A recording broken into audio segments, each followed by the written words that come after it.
우리 양옆으로 앞뒤 좌우로 한번 인사해 보겠습니다. 메리 크리스마스.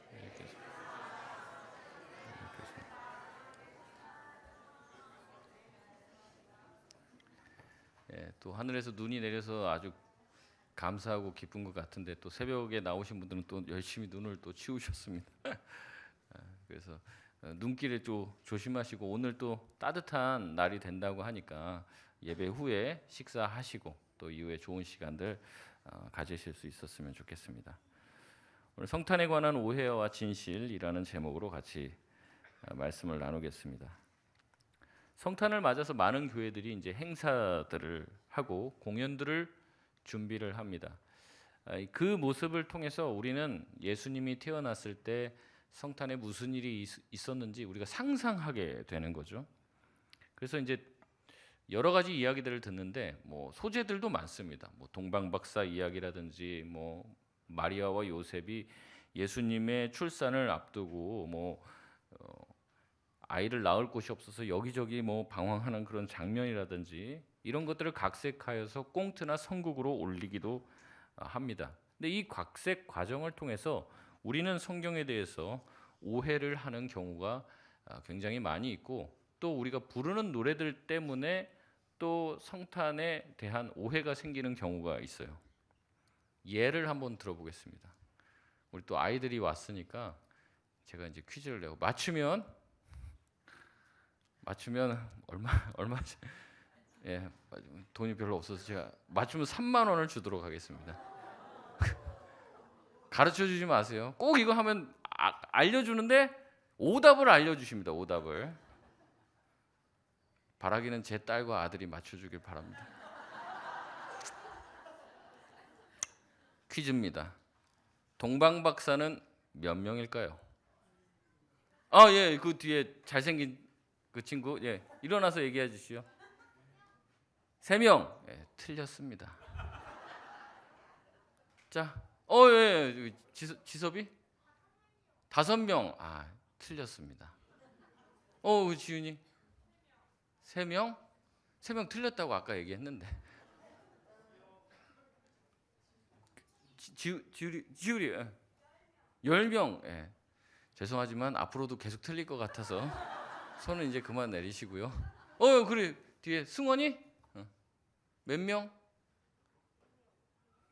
100명. 그냥 막 던지는 것 같은데 다 틀렸다고 제가 말씀드렸습니다. 왜냐하면 이게 좀 답이 없는 문제인데요. 동방박사가 몇 명인지 안 나와 있습니다. 성경에. 성경 어디에도 동방박사가 3명이란 말은 없습니다. 동방박사들이 가져온 선물이 3가지이기 때문에 생긴 오해입니다. 다시 퀴즈입니다. 동방박사가 가져온 3가지 예물이 무엇일까요? 뒤에 잘생긴 친구? 아니라고. 자, 그 수정자매? 황금 유향 모략? 예, 감사합니다. 축하합니다. 예, 그 제가 돈을 든다고는 얘기를 안 했으니까 축하만 해드리겠습니다. 굉장한 성경 지식을 가지고 있네요. 예. 다음에 제가 상금을 준다고 할 때 꼭 맞추시기 바랍니다. 예전에 통일 찬송가에 이런 찬송가 제목이 있었죠. 116장인데 동방박사 세 사람. 그 찬양 많이 불렀어요. 동방박사 세 사람. 지금 찬송가 116장 찾아보십시오. 바뀌었습니다. 왜냐하면 이걸 가지고 이제 많은 분들이 이제 이의를 제기한 거예요. 성경에 동방박사 세 사람이란 말이 없는데, 근데 최소 세 사람은 이상이죠. 몇 명이라고 나와 있지 않습니다. 그래서 이제는 제목이 바뀌었고 가사도 바뀌었습니다. 동방 뭐죠? 동방에서 박사들 뭐 이렇게 바뀌었어요. 지금 내용이. 그러니까 우리가 알고 있는 성탄에 대한 내용들이 오해가 되거나 틀린 지식을 가지고 있는 경우도 많이 있다는 거죠. 오늘은 이제 확실히 알았죠. 동방박사 몇 명일까요? 모른다. 예. 모른다. 그게 정답입니다. 예. 게다가 여기 나오는 박사들도요. 심지어 우리가 생각하는 무슨 박사는 아닙니다. 무슨 공학 박사, 철학 박사 아니에요. 사실은 여기 나오는 이 박사라고 하는 말은 마귀가 아니고 마귀라고 하는 이 매지션, 뭐 천문학자를 가리키거나 점성술사를 말하는 이방의 제사장급에 해당되는 인물입니다. 그렇기 때문에 우리가 생각하는 동방박사가 그런 사람들이 아니라는 거죠. 오늘 본문을 통해서 우리가 가지고 있는 또 예수님 탄생에 대한 오해가 있을 수가 있죠. 그래서 그 오해와 예수님이 이 땅에 오셔서 우리에게 말씀하시는 성탄의 의미에 대해서 살펴보려고 합니다. 첫 번째 오해는요, 예수님이 태어났을 때 빈방이 없었는가 하는 것에 대한 내용입니다. 본문의 배경을 보면 로마의 황제 시저가 등극한 이후에 인구 조사를 실시합니다. 모든 사람들은 다 자기 고향으로 가서 호적을 하라고 명령을 하는 거죠. 그래서 유대인들도 자기의 고향으로 가야 했습니다. 오늘 4절 말씀에 예수님의 아버지인 요셉도 자기의 고향인 베들레헴으로 올라갑니다. 그때 자기와 정혼한 5절에 마리아도 이미 정혼 자체가 혼인이에요. 그렇기 때문에 함께 호적하러 올라갑니다.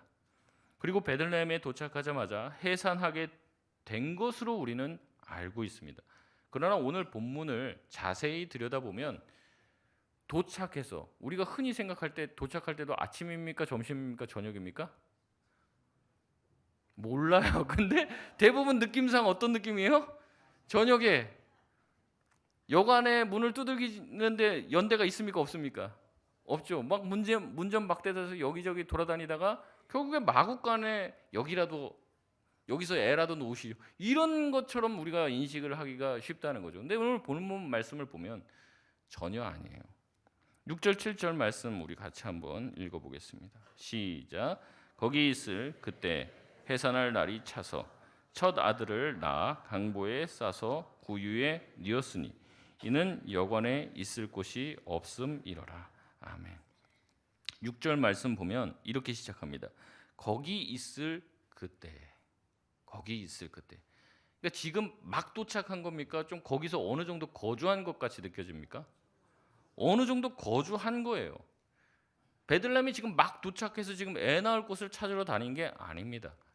플러 신학교의 조엘 그린 교수는 자신의 주석에서 이렇게 말합니다.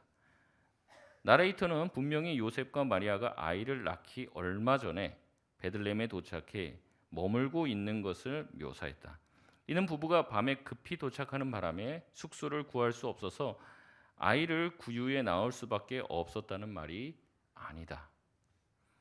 예수님은 다윗의 후손이었어요. 그리고 당시의 문화는 손님을 잘 융숭이 대접하는 문화였습니다. 환대의 문화였다는 거죠. 요셉의 고향으로 갔기에 친척도 많았을 것입니다. 또한 마리아는 근처에 엘리사벳이라고 하는 자기 친척도 있었어요. 산딸이 됐어요. 지금 애가 나오려고 합니다. 적당한 거처를 이미 가지고 있을 가능성이 훨씬 많다는 거죠. 그리고 지금 막 도착해서 막 수소문한 게 아니에요. 이미 도착한 지 꽤 되고 기거를 하고 있을 가능성이 높다는 겁니다. 게다가 유대 동네가 출산을 앞둔 산모를 돕지 않았다는 내용은 야박해도 너무 야박한 거죠. 지금 우리의 상식으로 생각해도 쉽게 이해가 되지 않아요. 우리가 길 가다 갑자기 배가 부른 산모가 갑자기 아이고 배야 뭐 이렇게 하면은 뭐 길에서 애를 낳든지 말든지 뭐 이렇게 생각하냐는 거죠. 최소한 뭐라도 해요. 119에 전화라도 걸어서 지금 이 사람 지금 큰일 났다. 아니면 지나가던 택시라도 세워서 빨리 병원 좀 모시고 가라 하는 게 정상이라는 거죠. 지금 우리의 상식으로도 이 예수님을 지금 출산하는 그 상황 속에서 뭐 예수님 그러니까 출산을 하지 못할 이 장소가 없어서 막 쫓아냈다는 것. 그래서 마리아가 방을 얻지 못했다는 것은 쉽게 이해가 가지 않아요. 그러나 본문 7절에 이렇게 얘기하죠. 우리에게 예수님을 구유에 뉘었고 그럴 수밖에 없었던 이유는 여관에 있을 곳이 없었기 때문이다라고 사실 성경 본문이 얘기하니까 이걸 막 우리가 추리해내는 겁니다. 아, 여관에 있을 곳이 없었어? 그럼 예수님은 여기저기 여관 구하러 다녔겠구나. 예수님을 구유에 뉘었어? 그러니까 예수님은 어디서 애를 낳았다는 거예요? 마구간에서 낳은 거 아니야? 이런 식으로 우리가 추론을 막 한다는 거죠. 그래서 성경 어디 본문에도 예수님을 마구간에서 낳았다는 그런 말도 없고 외양간이죠. 뭐 외양간 같은 데서 난 뭐 그런 내용도 없고 또 예수님이 뭔가 숙소를 잡지 못했다는 내용도 없습니다. 이 본문을 우리가 추측하는 거예요. 먼저 우리가 살펴볼 이 단어는요, 여관이라는 단어입니다. 이 여관이라고 번역된 헬라어 카탈루마라는 이 단어는 상업용 여관을 말하는 게 아닙니다. 그러니까 우리가 여관 이렇게 번역을 하니까 무슨 여인숙이나 호텔 이런 걸 생각해요. 근데 전혀 아니라는 거죠. 오히려 이것보다는 어떠한 이제 객실, 그냥 룸을 얘기하는 경우가 더 많이 있습니다. 이 카탈루마라는 단어가 성경에 이제 2번 정도 더 나오는데 2번 쓰인 곳이 이제 3번 쓰였는데 한 번은 여기서 쓰여 있고 나머지 2번은 예수님께서 제자들과 함께 마지막 이 만찬을 할 때 가서 좀 객실 좀 찾아봐라. 우리가 같이 식사할 수 있는 룸이 필요하다는 거죠. 가서 그 룸을 좀 알아봐라. 우리가 머물고 거기서 식사를 할 만한 객실을 좀 찾아봐라. 이렇게 말하고 있고 객실이라고 번역이 됩니다. 여관을 말한 것이 아니라 머물면서 같이 이야기를 나눌 수 있는 곳을 찾았고 이게 바로 카탈루마라는 거죠. 그렇기 때문에 카탈루마가 없었기 때문에 예수님을 구유에 뉘었다. 이 말은 빈방이 없었다는 의미보다는 아이를 출산할 만한 적절한 공간을 찾지 못했다는 말이 더 맞습니다. 이제 내가 이제 거기 가서 이제 호적하러 수많은 사람들이 고향에 모였어요. 그러니까 어떻게 보면 굉장히 비좁게 숙소로서 뭐 한 방에 막 여러 가족들이나 아니면 여러 이제 위아래로 막 이렇게 머물고 있었던 거죠. 근데 이제 출산하는 시기가 된 거예요. 여러분 출산하는 상황이 됐을 때 이 여성이 출산할 만한 적절한 공간과 스페이스를 이제 마련을 하지 못한 것이죠. 그리고 유대 정결법에 의해서 이 출산을 하게 되면 7일 동안 부정해지고 이 정결 의식을 다 치르기 전까지는 이 안에 있는 모든 사람이 다 부정하게 되기 때문에 철저하게 이제 격리를 시키게 됩니다. 그런데 호적으로 인해서 많은 사람들이 몰리게 되었고 함께 원래부터 거주하고 있는 그 공간도 출산에 적절하지는 못한 공간이었다는 거죠. 근데도 불구하고 예수님이 출산되었다는 것은 누군가는 그 집을 예수님이 출생할 수 있도록 누군가는 배려를 해줬던 것이고 예수님과 이 예수님의 가족들은 여기저기 문전박대를 당하다가 돌다 저쪽 외양간 저기밖에 없으니까 거기서 나라 한 것이 아니라 어떤 집에서든 어쨌든 받아준 거예요. 그래서 여기서 출산할 수 있는 적절한 공간을 내어준 거라는 거죠. 그래서 몇 날 며칠이 부정하게 되는 손해에도 불구하고 마리아와 요셉을 받아주고 예수님의 출산을 허락하기 위해서 자기의 집을 내어준 것입니다. 우리가 구유라는 말을 들으니까 이 마국간과 헛간을 생각하기 쉬운데요. 우리가 1세기 이스라엘 가정의 형태를 잘 몰라서 하는 말입니다. 한번 사진을 한번 보여주시겠습니까? 잘 보이시는지 모르겠는데 이런 식이 대부분의 집이었어요. 물론 이제 굉장히 부자들의 집은 좀 다릅니다.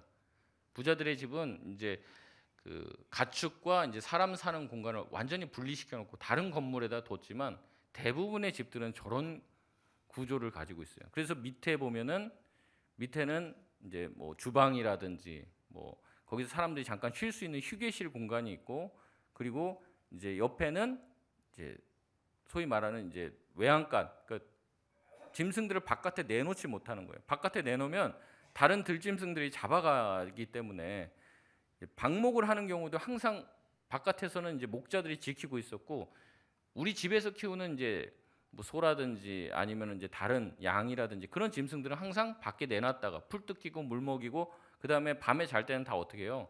자기 집안에 들였다는 거죠. 그리고 자신들은 어디서 잡니까? 올라가서 2층에서 자는 거예요. 저게 일반적인 형태입니다. 다른 사진 한번 보여주시겠습니까?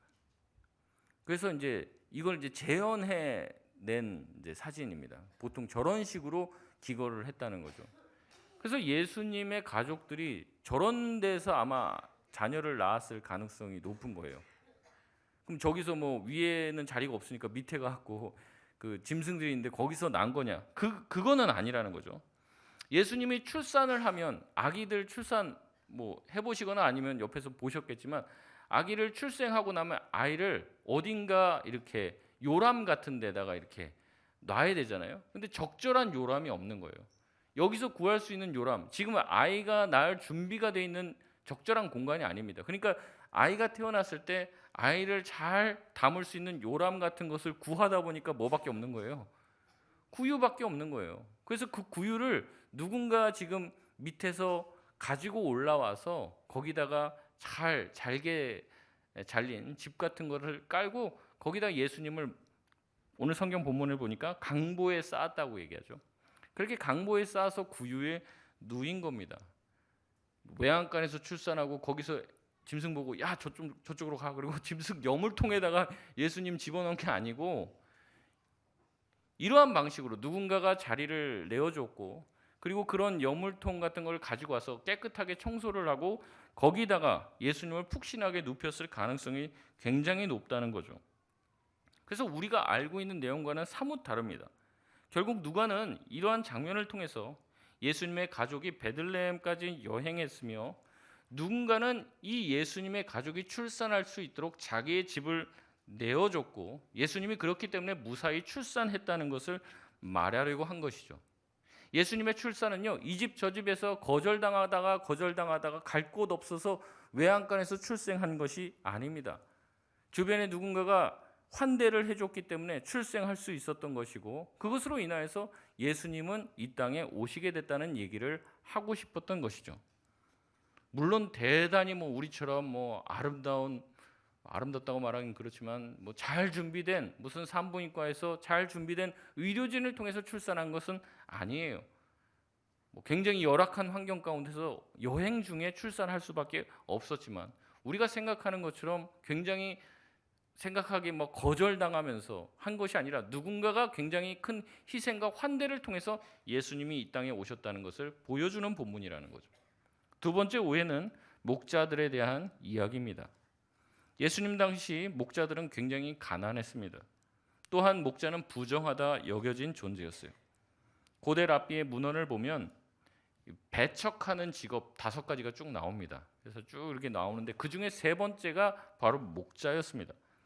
사람들은 양들이 동네에 양을 끌고 들어오면 양들이 막 농작물들 다 짓밟고 엉망으로 만들어 버리기 때문에 동네로 아예 들어오지 못하게 했습니다. 목자들은 항상 들판에서 양을 쳐야 했던 거죠. 노숙을 해야 됐었고, 또 먼 길을 떠나야 되기 때문에 한번 나가면은 몇 주씩 걸리는 것이 다반사였습니다. 목자는 편안하고 목가적인 삶이 아니었고 행복한 삶을 살지 못했습니다. 제대로 씻지 못했고 먹지 못했고 냄새나는 부정적인 직업 중에 하나였습니다. 흔히 이제 바리새인들이 죄인이라고 얘기할 때 두 부류를 얘기하는데 누구예요? 세리와 창녀들을 죄인이라고 얘기를 합니다. 근데 이 사람들이 뭔 죄를 지어서, 특정한 죄를 지어서 죄인이라고 말한 게 아닙니다. 이 불명예스러운 직업을 갖거나 더럽혀지기 쉬운 직업을 가진 자로서 다른 사람들을 부정하게 만들 가능성이 높은 사람, 그 사람을 가리켜서 죄인이라고 칭했던 거예요. 그러니까 목자들도 굉장히 더럽고 유대인의 정결의식을 지키기 어렵기 때문에 부정적인 존재로 칭해졌다는 거죠. 그렇기 때문에 목자는 항상 천대받는 사람들이었고 사회 계층 중에서 가장 밑바닥에 있는 부류 중에 하나였습니다. 그런데 오늘 본문 말씀은 뭐라고 얘기합니까? 이 사회의 가장 밑바닥에 있는 사람들에게 예수님이 태어났다는 소식이 가장 먼저 전해졌다고 말씀하고 있습니다.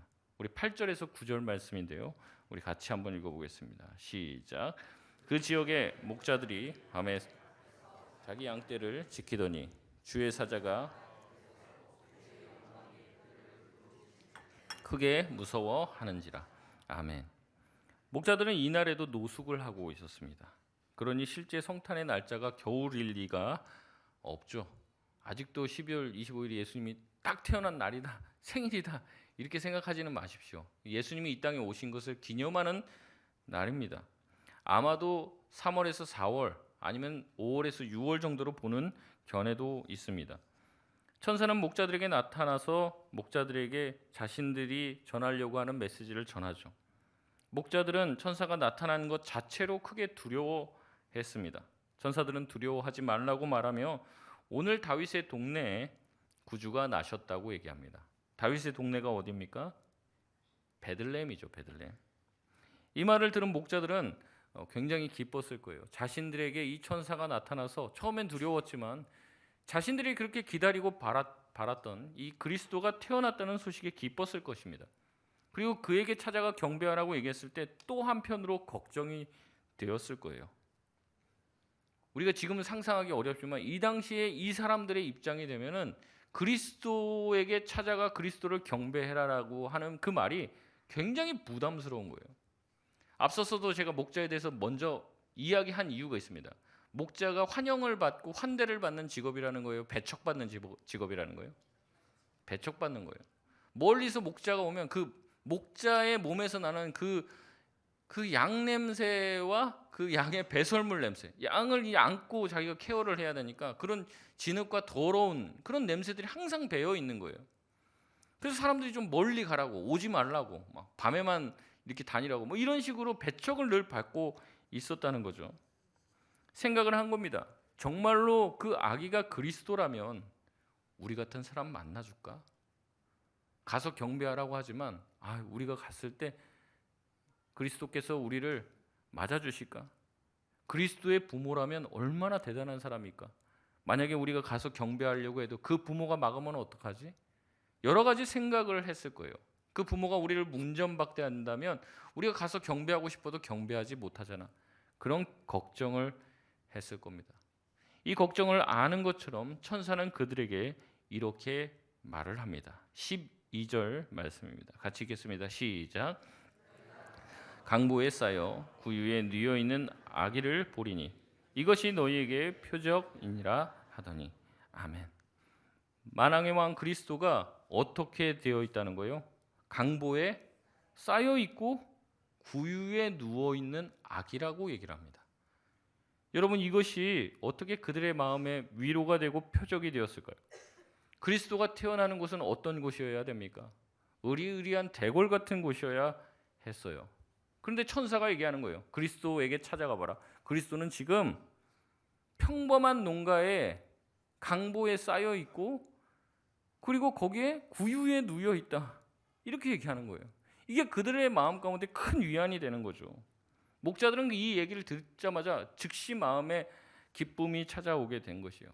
그리스도가 무슨 대단한 어떤 대궐 같은 집에 철통 같은 경계 속에서 호위병을 두고 태어난 것이 아니고 그분을 만나려면 몇 번의 바리케이트를 통과해야지 그분을 만날 수 있는 것이 아니라 그냥 평범한 집에 우리가 태어났을 때랑 똑같이 강보에 쌓여서 그냥 구유에 누워 있는 그런 존재, 그런 아기로서 있는구나. 내가 만날 수 있는 존재구나. 내가 다가갈 수 있는 분이구나.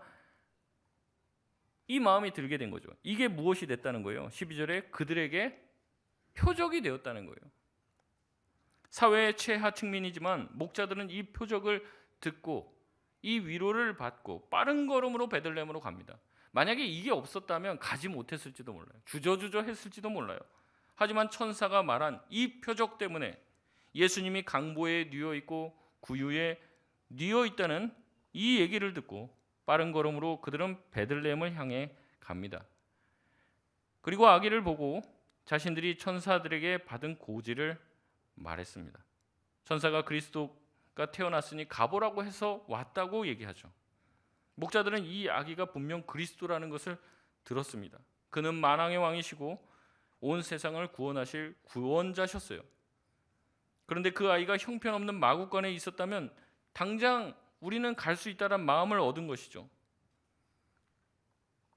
우리가 그 목자들이 찾아갔을 때 그 목자들의 마음 가운데는 천사가 고지한 이 그리스도라고 하는 존재에 대한 어떤 이미지가 있었을 거예요. 그래서 이제 찾아갔던 것이죠. 근데 앞서 말했던 것처럼 이 마리아와 이 예수님의 가족이 형편없는 곳에서 출산하고 거기서 지금 소위 말하는 산후조리를 하고 있었던 상태였다면 목자들이 가서 뭐라고 얘기했겠어요? 아니 왜 이렇게 무슨 외양간 같은 데 있냐? 힘들지만 우리 집으로 옮겨라. 우리 집이 훨씬 이거보다는 낫게 대접을 해줄 수 있다. 이렇게 데려갔을지도 몰라요. 근데 그들은 가서 어떻게 했습니까? 예수님께 경배하고 예수님의 가족들을 보고 인사하고 예수님께 경배하고 예수님을 이 땅에 보내신 하나님을 향해 찬양했습니다. 20절 말씀인데요. 우리 같이 한번 읽겠습니다. 시작. 목자들은 자기들에게 이르던 바와 같이 듣고 본 그 모든 것으로 인하여 하나님께 영광을 돌리고 찬송하며 돌아가니라. 아멘. 스스로 더럽다고 생각한 목자들은 그리스도를 만나는 영광을 통해 하늘나라의 환대를 받았던 거죠. 자기네들처럼 하층민이고 따돌림을 당하고 동네로도 들어올 수 없던 사람에게 그리스도라고 하는 영광스러운 이 땅의 왕이 자기의 탄생 그 자리에 자신들을 초대해 준 것이에요. 그렇기 때문에 예수님의 탄생 이야기는요, 처음부터 끝까지 환대에 대한 이야기로 가득 차 있습니다. 예수님께서 태어났을 때 마리아와 요셉은 한 집으로부터 환대를 받았습니다. 물론 아이를 출생하기에 충분한 환경은 아니었어요. 그럼에도 불구하고 그 집에 있는 식구들은 예수님의 출생을 힘껏 도왔습니다. 소박하지만 예수님이 출생하기에 충분한 섬김이었다는 거죠. 동방 박사들이 와서 찾아볼 정도로 그 집의 형편은 나쁜 편이 아니었습니다. 동방 박사들은 돈이 많은 사람들이었어요. 예수님이 형편없는 곳에 있었다면 당장 옮기자고 얘기했을 것이라는 거죠. 그러니까 이 예수님이 태어난 곳이 우리가 생각하는 그런 우리깡 같은 데가 아니라는 겁니다. 사람들에게 거절받던 목자들은 예수님의 초대를 받았습니다. 천사들을 통하여 예수님의 탄생을 축복하고 경배할 수 있는 기회를 얻은 것이죠. 예수님은 그들을 환영했습니다. 그렇기 때문에 성탄이 우리에게 주시는 메시지는 결국에 우리는 무엇이냐면 예수님이 이 땅에 오셔서 환대를 받고 이 땅에 오신 것처럼, 누군가의 도움을 통해서 이 땅에 출생하실 수 있었던 것처럼, 예수님은 처음에 태어나자마자 가장 사회의 낮은 계층인 목자들을 초청하신 것처럼 사회의 가장 낮은 자 소외 계층을 도우시고 돌보셨던 것처럼 우리 또한 그렇게 누군가를 환대함으로 생명을 살리는 길을 가야 된다라고 말씀해 주는 것이죠.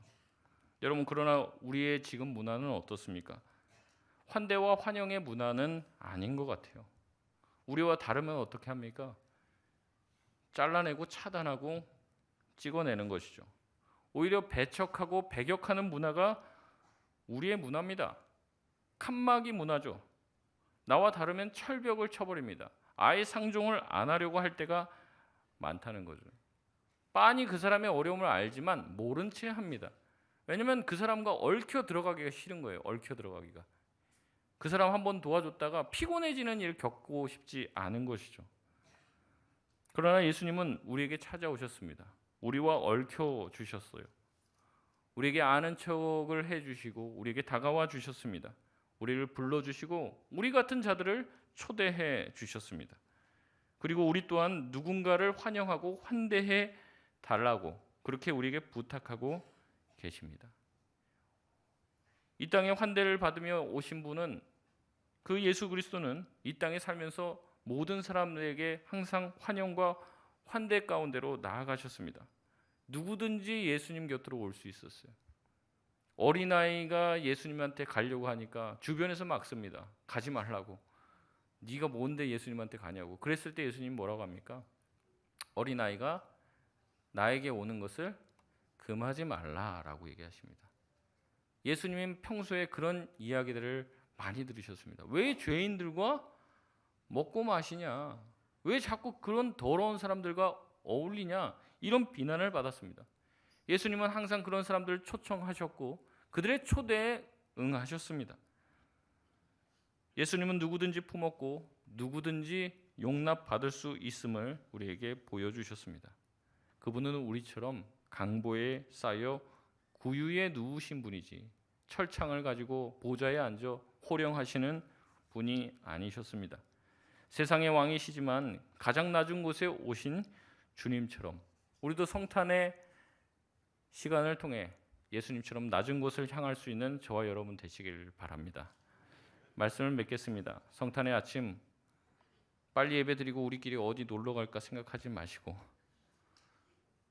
오늘도 환대가 필요한 사람이 있는지를 돌아보고 그들을 환영하고 대접하고 우리의 집을 열 수 있는 저와 여러분이 되시길 바랍니다.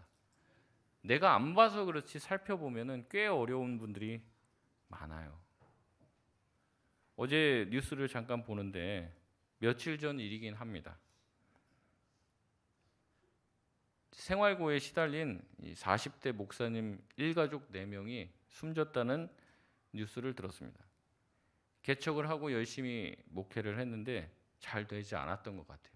어려운 형편에 있다가 코로나까지 겹치게 되면서 극심한 경제적인 어려움을 겪게 되었고 빚을 지게 됐고 그 빚 독촉에 못 이겨 이제 목사님인데 이제 나머지 가족들을 다 이렇게 숨지게 하고 자기도 스스로 목숨을 끊은 거예요. 우리가 관심이 없어서 그렇지 조금만 관심을 기울이면 정말로 힘든 사람, 그게 경제적이든 정서적이든 힘들고 어려운 사람이 있습니다. 근데 우리는 얽혀 들어가기 싫은 거예요. 귀찮고.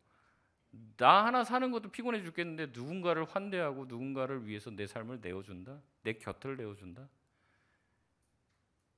그래서 많은 사람들이 죽는 것 아닙니까? 지금도 우리의 환대와 관심이 필요한 이웃이 있습니다. 거기에 예수님은 우리를 보내신 거예요. 우리를. 성탄의 아침에 우리 자신만을 생각하며 우리 가족의 행복만을 추구하는 자가 아니라 자신의 집을 내어주어 예수님의 출산을 허용했던 그 집처럼 따뜻한 예수님의 환대를 전해줄 수 있는 온기가 넘치는 우리 송파동교회 모든 성도들 되시길 주의 이름으로 소원합니다. 우리 같이 기도하겠습니다.